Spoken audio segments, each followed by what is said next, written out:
This week, we're going to look at two of Poe's murder stories, The Imp of the Perverse and The Telltale Heart.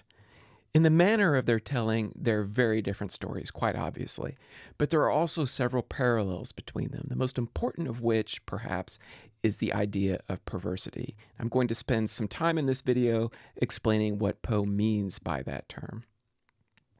The first of the two stories to appear in print was The Telltale Heart, which was published in the inaugural volume of poet James Russell Lowell and Robert Carter's literary journal, The Pioneer. It was accompanied by an epigraph written by Henry Wadsworth Longfellow, a stanza from his poem A Psalm of Life, which reads in part, "Our hearts, like muffled drums, are beating funeral marches to the grave." A few years later, in the midst of Poe's so-called war against Longfellow, he reprinted the story in the Broadway Journal, as you can see, deliberately removing Longfellow's epigraph. That same year, 1845, he published The Imp of the Perverse in Graham's Magazine. Actually, the two stories were printed just a month apart, The Imp appearing in July and The Telltale Heart in August. And their proximity is no coincidence. I'm going to begin with The Imp of the Perverse, which goes much further than The Telltale Heart in presenting Poe's theory of perversity. One of the challenges of this story, and probably the main reason it is not among Poe's more popular ones, is that not much happens in it. There is a violent crime, a murder, but unlike in The Telltale Heart, the murder is not the focus of the narrative. In fact, the entire event, the whole murder, is summarized in a single bland paragraph. The narrator says, "I need not vex you with the impertinent details of the crime," and so he doesn't. The main purpose of the story, as the narrator himself explains, is to develop a theory to explain not his motive for committing the crime, which was in fact rather pedestrian, but rather to explain how he was eventually caught. He begins with a lengthy disquisition on the topic of perversity. It is not unusual for Poe to begin a story this way, with an exploration of questions related to human cognition and perception. We saw this in the opening of The Pit and the Pendulum, for example, and we'll see it again in The Fall of the House of Usher and elsewhere. One of the first things he does is to repudiate the pure arrogance of reason, he says, that has caused men to overlook or to misunderstand deep, fundamental faculties of the human mind. The problem, as he explains it, is that there's been a long, flawed practice of applying deductive logic to human actions. Rather than developing a theory from the careful observation of what people do, philosophy has adopted an a priori method that starts from general principles to explain their behavior. The intellectual or logical man, he writes, rather than the understanding or observant man, set himself to imagine designs, to dictate purposes to God. Having thus fathomed to his satisfaction the intentions of Jehovah, out of these intentions he reared his innumerable systems of mind, deducing and establishing everything from the preconceived destiny of man and upon the ground of the objects of his Creator. What the narrator recommends instead is an inductive method that draws conclusions from observation and empirical evidence. It would have been safer, he writes, to classify upon the basis of what man usually or occasionally did and was always occasionally doing, rather than upon the basis of what we took it for granted the deity intended for him to do. Using this a posteriori method, then, the narrator asserts the existence of a hitherto unobserved and yet essential property of the human mind, an innate and primitive principle of human action we may call perverseness. Through its promptings, we act for the reason that we should not. In theory, no reason can be more unreasonable, but in reality there is none so strong. With certain minds, under certain circumstances, it becomes absolutely irresistible. I am not more sure that I breathe than that the conviction of the wrong or impolicy of an action is often the one unconquerable force which impels us, and alone impels us, to its prosecution. Nor will this overwhelming tendency to do wrong for the wrong's sake admit of analysis or resolution into ulterior elements. It is a radical, a primitive impulse, elementary. to do wrong for the sake of wrongdoing. To put it another way, it is to consciously engage in behavior one knows to be self-sabotaging or self-destructive, being unable to resist the impulse, and perhaps even deriving some strange satisfaction from it. He gives several examples. One of these stands out to me is procrastination. We have a task before us, he writes, which must be speedily performed. We know that it will be ruinous to make delay. We glow, we are consumed with eagerness to commence the work, and our whole souls are on fire with anticipation of the glorious result. It shall be undertaken today. And yet, we put it off until tomorrow. And why? There is no answer, except that we feel perverse. He also gives the example of standing on the edge of a cliff, or perhaps the ledge of a tall building. I'll read from the story. We stand upon the brink of a precipice. We peer into the abyss. We grow sick and dizzy. Our first impulse is to shrink from the danger, and yet, unaccountably, we remain.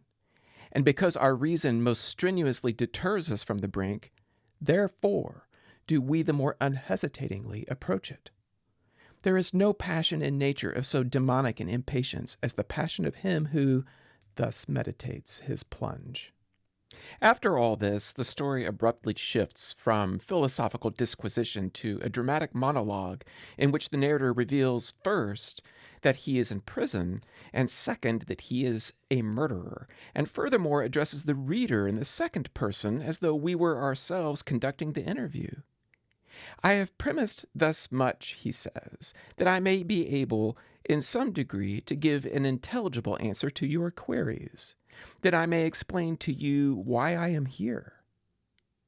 Like some of Poe's better-known homicidal narrators, he reveals that the point of so carefully elaborating a theory of the perverse is to demonstrate that he is not a total lunatic. Had I not been thus prolix, he says, you might have misunderstood me altogether, or, with the rabble, you might have fancied me mad. He then uses his own criminal history to prove his theory. By his own account, he had committed the perfect crime, using a poisoned candle to murder a man in his own bed, similar to the crime seen in The Telltale Heart. Not only does the crime go undetected, but the murderer enjoys the reward of inheriting his victim's fortune, which appears to have been his primary motive. And none of these things, not the narrator's careful premeditation of the murder, not his lack of remorse afterward, not his satisfaction upon receiving the man's money and property, none of this has anything to do with the narrator's perversity. What he tells us about how his crime was eventually exposed and how that part of his story relates to the perverse will be a topic for class discussion. Moving on then to The Telltale Heart. If it is not Poe's best-known story, it certainly would have to rank among the top 4 or 5. It has a number of things in common with The Imp of the Perverse. It is a first-person narrative told by a man guilty of murder, a man who does not bother trying to deny what he's done, but rather who defends his sanity. The first word of the story is true, ! Which is no accident, for by telling the truth, he would persuade us not that he's innocent of the crime for which he will surely hang, but only that he is not mad.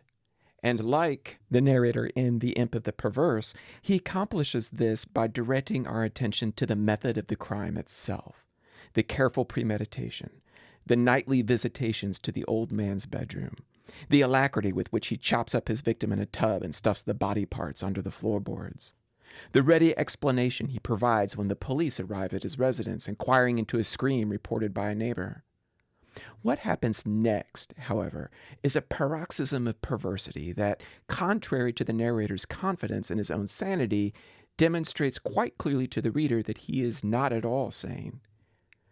I will reserve this part of the story for class discussion, but there are several other noteworthy themes and motifs that appear in the story, 2 of which we've seen before.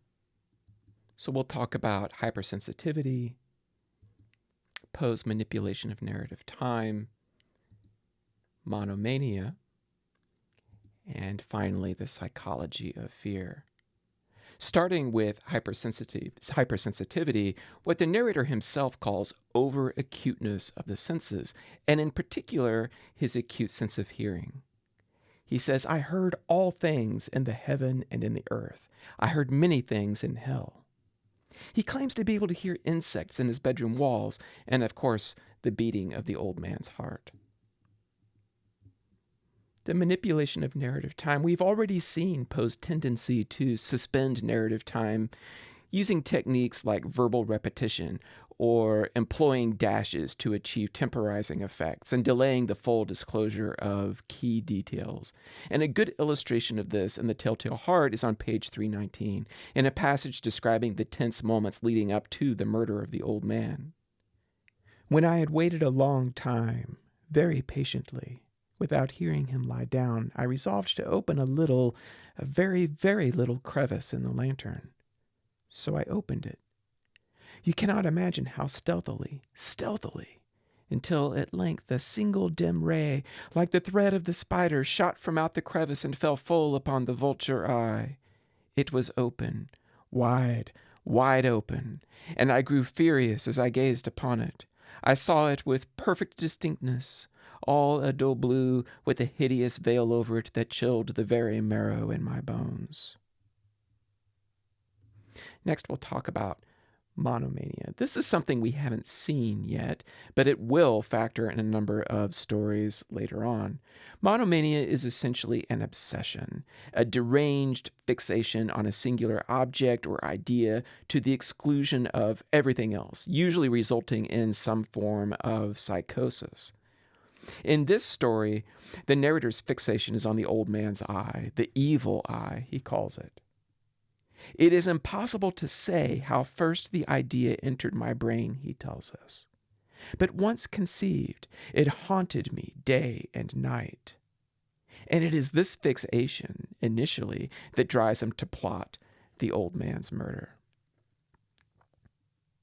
Finally, I want to say a word about the psychology of fear. Poe is always interested in how the mind works, particularly when it is under pressure, when rational thought gives way to the irrational. Such a state might be caused by extreme anger or physical exhaustion or despair, but quite often it is fear, like the terror the old man experiences when awakened from sleep by the sound of the narrator lurking at his bedroom door. I knew what the old man felt. I knew that he had been lying awake ever since the first slight noise, when he had turned in the bed. His fears had been ever since growing upon him. He had been trying to fancy them causeless, but could not. He had been saying to himself, "It is nothing but the wind in the chimney. It is only a mouse crossing the floor, or it is merely a cricket which has made a single chirp." Yes, he has been trying to comfort himself with these suppositions. But he had found all in vain, because death, in approaching him, had stalked with his black shadow before him and enveloped the victim, and it was the mournful influence of the unperceived shadow that caused him to feel, although he never saw nor heard, to feel the presence of my head within the room. What I find most striking in this passage is the idea that terror has endowed the old man with a kind of sixth sense, what the narrator describes as the mournful influence of the unperceived, an awareness of the presence of danger, even if it eludes direct observation. Poe's most sustained and coherent analysis of fear will appear in The Fall of the House of Usher, published in Burton's Gentleman's Magazine in 1839, actually several years before The Telltale Heart, and we'll look closely at that story in a couple weeks. But for next time, we're reading The Black Cat, a student favorite, and The Cask of Amontillado, which will allow us to further explore Poe's interest in murder and perversity.